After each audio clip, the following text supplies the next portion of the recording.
Hi, and welcome again to this latest episode of the Plata Ward 4 Update Podcast. This is David Jenkins, the Plata Town Council member from Ward 4, and your host for this podcast and video, now both available on YouTube and YouTube Music. This episode is about questions and recent comments and frustration from many town residents and county residents about a new 7-Eleven gas station currently under construction at a project called Rosewick Corner. This particular project is located on Rosewick Road, and it's opposite the existing Lowe's shopping center. So let me first give you a little bit of background about this particular project. On the screen is a site plan that was part of the project. So here is Rosewick Road. On this side is the Lowe's. Here's the Aldi store, which is now in place now. It's been constructed with the parking, and right in here is where the 7-Eleven is going to be is under construction. This site plan is part of a larger project that was called Rosewick Corner. A major site plan was approved by the Planning Commission in 2021, and from the staff report at that time, it was features a grocery store, an Aldi, which is already in place, a 7,000 square feet of retail space, a gas station, a family daycare center, 40,000 square feet of office space, a bank, and a fast food restaurant. Some of these were on what we call pad site or separate site. And you can see the main entrance was to access out to Rosewick Road with a signalized intersection, which is in place today. Each site each pad site will be developed in different phases. But what happened back in, then later on in 2021, the developer went back and submitted a revised or a modified master site plan where they wanted to remove the daycare center, the 40,000 square feet of office space, and the bank, and in its place add 193 multifamily apartments, which is in this location here on this map. Let me go to the next map, and you can see it here. Again, here's Rosewick Road. Here's the gas station site, and then these two buildings, which is now under construction. You can see the apartments, which are under construction, and they have a website up where they're starting to lease upon completion. Now, a gas station on this property, the property is on what we call commercial highway. A gas station fuel sales is what we call a special exception use. So it's permitted in the commercial highway zone if it meets certain specific standards that's in the zoning ordinance. A special exception does require a public hearing by the Town Board of Appeals. They held a public hearing on this property or on this site in October of 2023. The planning staff at that time recommended approval for the gas station, and the Board of Appeals agreed and therefore approved their special exception request. They then had to go, that is the developer, then had to go back and resubmit the site plan for the gas station back to the Planning Commission for a reapproval now that the special exception use was approved by the Board of Appeals. That was done and the Planning Commission approved it. So getting back to the focus here was that a lot of the comments dealt with, why a gas station here? Why don't we have why doesn't the town or the county attract other types of uses, better uses other than a gas station, Whole Foods, or even a Trader Joe's? I hear that a lot. And so the first key thing I want to talk about is the zoning ordinance, because the zoning ordinance lists specific uses by zoning designation. So for commercial highway, these types of uses are permitted by right, what we call by right. A gas station, as I mentioned earlier, is a special exception use. Again, a public hearing, and they should be or can be approved if they meet specific standards, which is in the zoning code.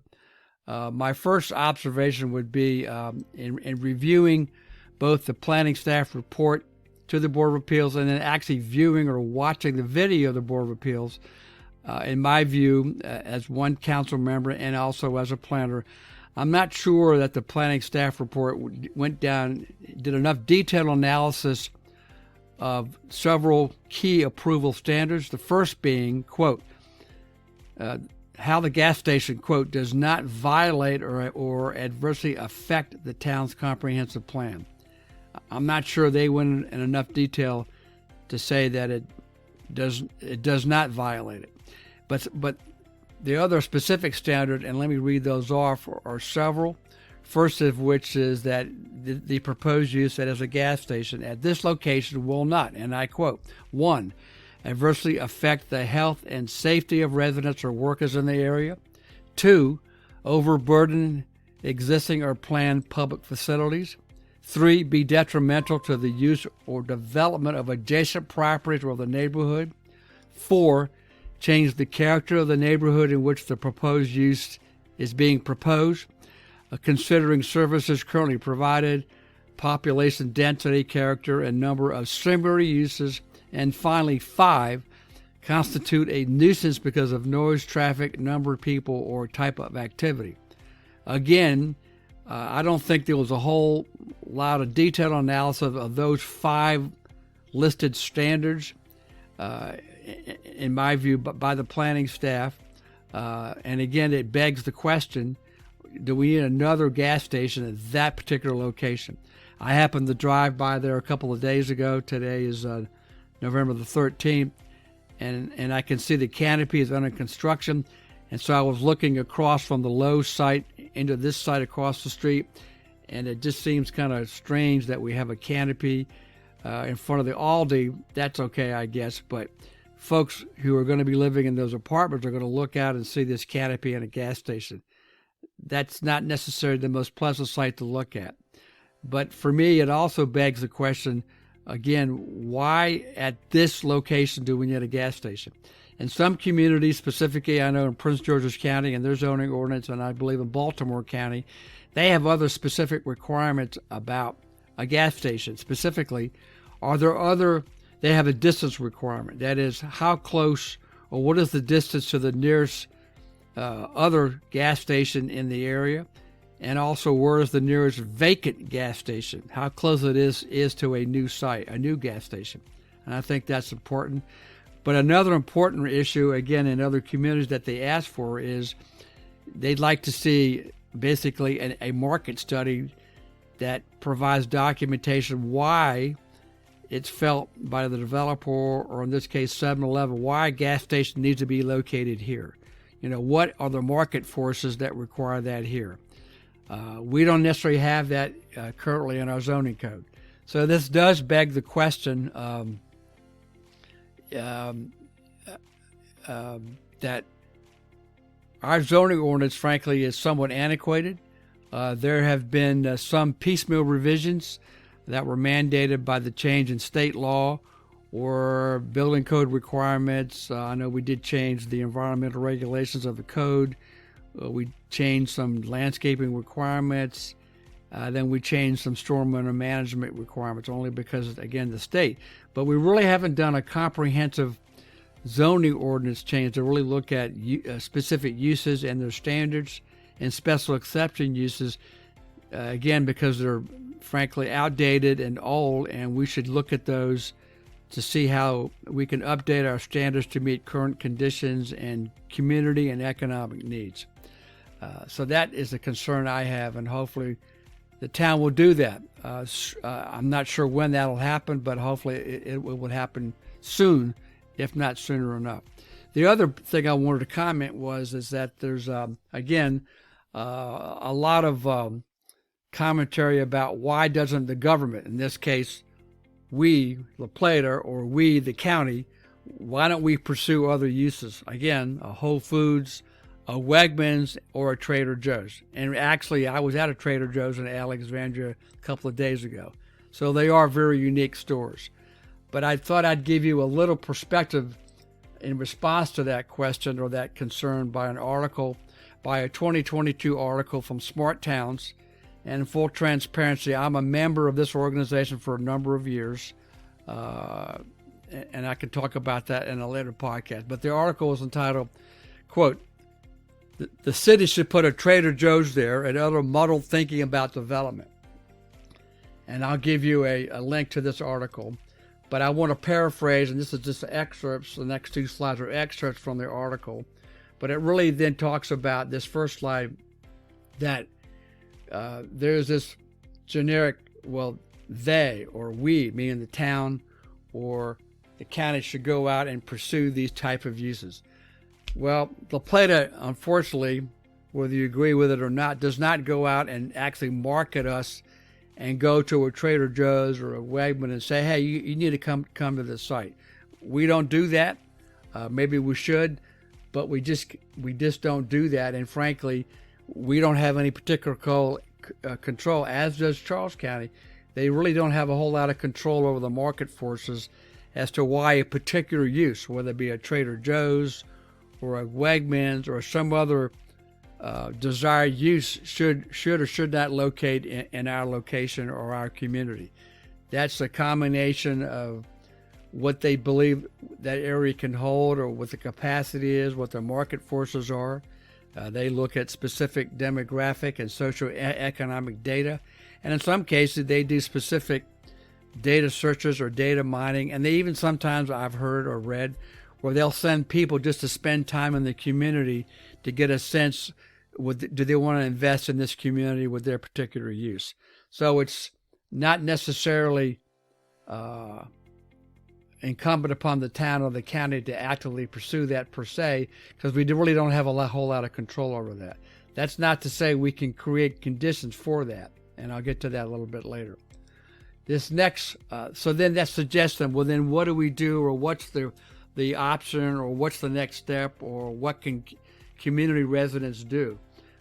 And I think it's important to note, in this first line in the slide says, if you're invested in the future of your place, and I believe by your comments and your frustrations, you are invested in La Plata, you are invested in Charles County, then we should really understand about the who and the how of getting to it. So we should look at and ask questions like, what is a concrete, specific outcome we'd like to see? Who's involved in those decisions? In this case, in the town, it's the town council, but it's also the planning commission. It's also how we go through a process to make changes to our zoning ordinance. And again, what are those interests of those groups? What is the interest of the council? What are the interests of the residents and what they want to see? In this case, what are the interests as individuals and institutions? What is the town interested in? I mean, we have a comp plan and we have a strategic plan, but we really need to hear that from the community, what they want. And so what do each of these actors, in this case the town and the residents, what role do we play in the decision-making process? In this case, you have the planning commission, citizen planners who are appointed or volunteer. Have the same thing with the Board of Appeals. They're residents like you, so we need to have them understand your needs and wants. So all this does require, as you as advocates, and I think you are, we should really discipline ourselves to figure this out, so we can really affect the outcomes you really care about, and figure how we can get there and make decisions about how to get there. Frankly, just posting comments about we should have done that, or why didn't we do that, or they ought to do something else, is not necessarily an effective use of your time to effectuate change. So I just, again, would refer you to this article.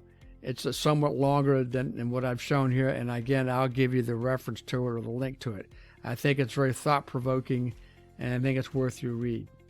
So I just wanted to quickly address those concerns that I see out there about other uses that should be appropriate for the town. So let me close out by saying I'm going to be doing a couple of new future podcasts and videos. Specifically, one I'm going to talk about is why should La Plata, or why should La Plata have an economic development function or placemaking function? I mean, should we have an activity in town government that helps current businesses expand and grow new businesses so we can diversify our tax base? And I'll provide some information why I think we should. And then I'm going to have a series of podcasts and videos about best practices from a recent Maryland Municipal League Fall Leadership Conference that I attended a couple of weeks ago, November 6th through the 8th in Cambridge, Maryland.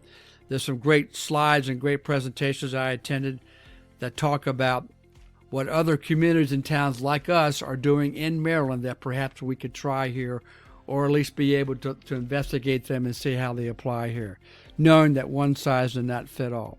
So thanks again for listening and watching my podcasts and videos. I appreciate your comments. If you have any comments, again, please email me at djenkins@townoftheplata.org. Get ready for the fall weather. Stay safe, and I hope you have a great upcoming Thanksgiving season. Thank you.